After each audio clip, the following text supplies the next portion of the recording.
When pain strikes, remember, there's a powerful pain reliever available without prescription called Solpadeine that has 2 active pain-killing ingredients, paracetamol and codeine.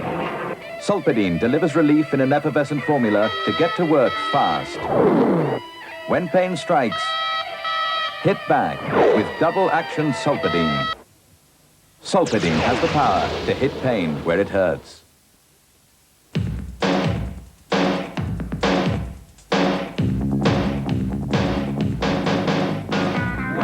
Surf Automatic has the cleaning power to remove really stubborn dirt and stains at low temperatures. To leave your clothes really fresh. So, for outstanding low temperature cleaning, get Surf Automatic in powder and liquid. Get surfing. Let a Pearl pension help look after the fundamental things. Dial 100 and ask for a free phone Pearl now.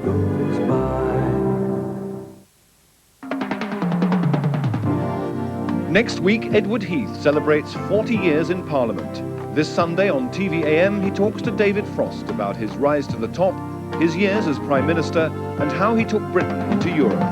So what course does Mr. Heath think the government should be setting for Britain in the 1990s? That's Ted Heath on a life dedicated to politics. David Frost on Sunday, this Sunday, TV-AM.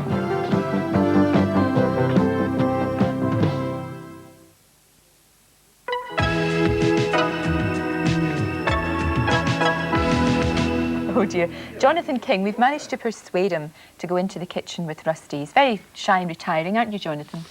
I can't understand what's happening here. What are you doing? Good morning. I've suddenly been hurled into the kitchen with this gorgeous woman. Oh, thank what you. What are we doing here, Rusty? We're making a lovely steak. Actually, it's a... What I'm doing... Oh, that's it. You carry on. Have a stir. We're having a romantic meal. I heard. So now what are we doing? Come on, tell me what we're doing. Get on with the show, Rusty. We're making a real quick steak. I've got the steak on the go because it only takes roughly 2 minutes. It's veal and it's very, very nice. Something on the go that only takes 2 minutes reminds me of me, actually. Is that right? I'll say nothing. Right. We've got the steak on the go, and what I've done is all the things are at the front here. It's in a liqueur. It's the first time I've seen this in the shop, some liqueurs in the shop. That's just enough for cooking, so I thought I'd do a nice romantic recipe with it. And this is going to get me drunk, is it? No, because it cooks and the flavour goes into it and it's not alcoholic as to knock you out. I'm taking the meat off at the moment and then I'm going to tell you what I did with it. That's coming on lovely, the mushrooms that you're doing. That's the steak. Really, I do it for 4 pieces. Now, I should knock them. That's that. There's that liqueur. Just enough for cooking. French Calvados, apple brandy. Lovely. So this is really fabulous. So I'm going to clean the pan now because I fried it with butter just for a few minutes. Clean the butter out of the pan. Thank heavens for non-stick, I say. Clean all the butter out. And then I'm going to put in the cream. This isn't exactly slimming recipe. Exactly. I'm beginning to worry about this. People have commented that I've put on a bit of weight over the last few years, which is actually... you haven't. No, quite untrue. I'm still slim and gorgeous. Well, gorgeous, yes. Excuse me, do you notice this? No, you are slim. This is what's happened. This is the thing, you see. This sort of little extra bit. I don't know what it's doing there. See, look at that cream. That cream's bubbling away. Now, you've done the mushrooms. I've done the mushrooms. This is going down. What I did also was I marinated this overnight with salt and pepper. If you like, you can put a bit of garlic in it. But I marinated it in the Calvados, and that goes into there whilst that's boiling like that. You remember, and then the mushrooms are going in. I've sweated the mushrooms quickly as well. That goes in there. This looks delicious. Has it got a name, Rusty? What do you want to call it? Well, let's call it Vila la King.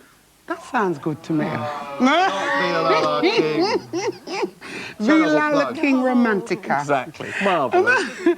So the lemon was in the mushrooms. We've cooked here we are, the mushrooms with the lemons, and that's going in there, in that sauce. So this is going to be your sauce. The lemon won't make it too tart, not that I like to use the word on national television, will it? It means a bit tight, funny tasting on the tongue, tarty. And you cook that down, you get that bubbling nicely, and that goes down, and it thickens up like that. It's wonderful. It smells lovely. Not my choice of breakfast, but it Isn't smells it? delicious. It's a lovely choice for a nice evening romantic meal with Valentine's Day just gone 2 days ago. Absolutely. That's I'll have perfect. this when I invite Paul McCartney round for dinner. I think you'll get more than this you didn't after what you've just said. I'll probably get the pan over my head. So all that goes in, and then you can put the steak. Remember, I'll go through it again. The steak is seasoned with black pepper, grounded pepper, and salt. If you want to put some garlic in it, you can do. And then you can season it overnight. You can marinate it overnight with the liqueur. And then you take the liquid off and fry it. And then this is going into it now. So your sauce is over it. Then, when all this is ready, you should have all your vegetables ready to go onto your meal. Absolutely. And it serves very well with cress. So you've got some cress. Some people like to fry the cress gently in butter, but I don't like that because I think the cress is nice on its own, rare. Takes away a little bit of the greasiness. I think so. It's very artistic. So look, this is a lovely meal that you've got. Actually, I've done one in the oven, but it's here's not... one I did earlier. I did, because you never know if you have enough time to get through the things, you know, because you never know what's going to happen. If you serve that to your guests like this, straight from the pan, I think they'll think you're very clever. Looks absolutely fabulous, I must say. Would you like to try that? I'd love a little taste. Would you? Yes, I would. Now I know everybody's standing around dying to have a little taste of this. Aren't you? Yes! Aren't they lovely? Well, here we go. Here we go. Shall I read the recipe, Rusty? Would you like to? OK, here we go. Savoury veal chops. You need 4 veal chops, 15 ounces of button mushrooms, 1 tablespoon of chopped parsley, 2 tablespoons of double cream, 2 half-fluid ounces of culinary calvados, juice of half a lemon, 5 ounces of unsalted butter, salt and black pepper. Ta-da! There it is in all its glory and splendour. And if you couldn't understand any words of that, we'll be doing subtitles for the people who only understand shut your English face. later on. Shut your face. That's a very thanks. offensive remark. Wonderful. Marry me immediately. Fab. Thank you. Racist remarks. Yeah, very offensive remark. Jonathan King will not be allowed north of England now. Or probably west of England. Or south. He's joking. Or east. Jonathan King, joking. OK. Rusty and Jonathan, thank you. More chat with Jonathan, and more chat in particular with Spandau Ballet after this break.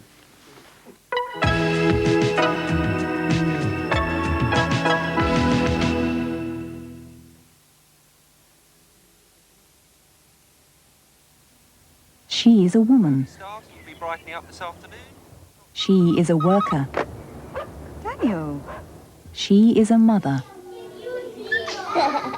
She is a lover. She is the magazine for women who juggle their lives. Your new look marches you.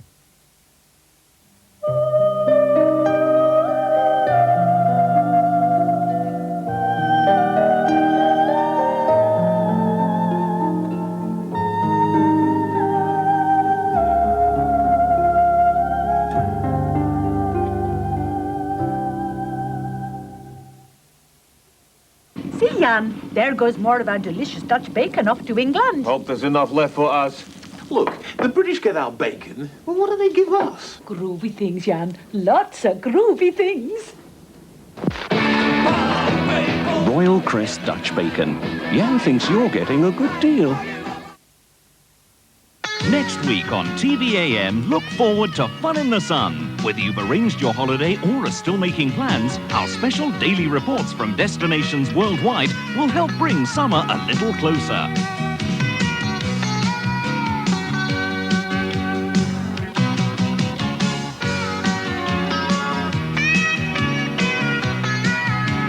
Have fun in the sun next week on TVAM. Don't go on holiday without us.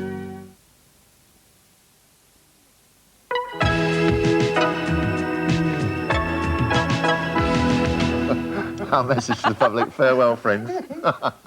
Now, Gary and Martin from Spandau, Jonathan King, Rusty. Rusty? Yes? Did you realise that there's 2 vegetarians on this sofa? I saw them coming in. That's another fine mess you've got us in. Another fine mess. It's awful when that happens. Actually, we should check. How long, Gary and Martin, have you been vegetarians? About 9 years, I think. Did it start with sort of squeamishness, or...? No, it started originally because my dad had just had a heart attack. And so we thought, well, the best thing that me and Gary could do, first of all, was to give up red meat, obviously. And so we started there, and the more you carry on, the more we became repulsed of anything that looked like it's once been living. No disrespect to Rusty's veal, of course. I don't think that looks like it's ever been alive, actually, does it? Well, the thing is, I do vegetarian meals as well. And of course, it's a big world, and you have to cater for everybody, of course haven't you you? do. Yeah. You know, I mean, you just do. You have to cater. We should have the professor looking at this. Oh no! Now, what worries me is who is entitled to say that living cress is an inferior being than living veal? I always wonder when somebody says, I only eat things that have not been living, why you don't regard a carrot as living. Well, the best answer to that is to ask the animal, I suppose, but you can't ask a cress. You'd be... Does it have a soul? Does it have a soul? He spends a long time talking to veal, as you can understand, gentle viewer. Now then, look, Spandau Ballet, off on your British section of the tour. Yeah. You've been right around the world, most of the countries of the world. Do the nationalities make much difference in the crowd? I mean, do big differences? Some places, generally, no. You can always tell that you're in America because the front row of the audience have all got braces in their teeth. So why is that? Shining, yeah. Shines out. I will say, though, that probably the Latin countries are the best audiences. They're the less inhibited. They love enjoying themselves. They're, well, full of passion as people, aren't they? They enjoy life. The Brits tend to be inhibited, the Londoners the most. I think London's the hardest audience in the world. Really? Every band says that, yeah. Why is that? They just sit and watch and don't I take don't think part, they're. or I don't know whether they're being. I don't think it's because they're being critical. They're waiting to judge. I just think they're very shy. They just feel. I mean, we're all very much into our space in London, but aren't then we? you have to play the show and respect that audience wishes. You know, you can't expect every audience to be Italian. You know. So they do say that the Japanese audiences are very, very different, don't they? Well, because they're so well behaved. I mean, obviously, it's a kind of oppressive system that I think they were brought up in, very disciplined. And they do clap after the song, but then you say thank you, and they go. Wait, you know, and that's now quite you start in Brighton now, and I know you've said that you could have a riotous time in Brighton, don't you? Is it tomorrow night? Well, I mean, I should say that Tuesday. I think it's Tuesday important that people listen to the music. You know, I mean, there is the other extreme when people are just shouting and screaming, and that's rather frustrating when you've worked so long on getting the music. So you start next Tuesday night, having watched the Brit Pop Awards, where Jonathan King's entire reputation and career is on the line on Monday night. Yes. Jonathan's promised us that we're on, so that's not absolutely. We've had loads of calls about you. What a surprise. Yeah, what a surprise. What a surprise. But some of them do agree with you, though. Somebody's phoning in to say Mike should be nicer to Jonathan King. From Mrs. King, that must be your mum. And I don't like Jonathan King, but I've called to say I think Mike should have allowed him to have his own views. Oh, what are you reading those calls out? All right, you read the other ones out then, go on. I used to be a Beatles fan, but now I'm a Manilow. Oh, well, they don't all agree with him, do they? Can't be right. Just about. Oh, here we are, Sue Smith. McCartney's concert was brilliant.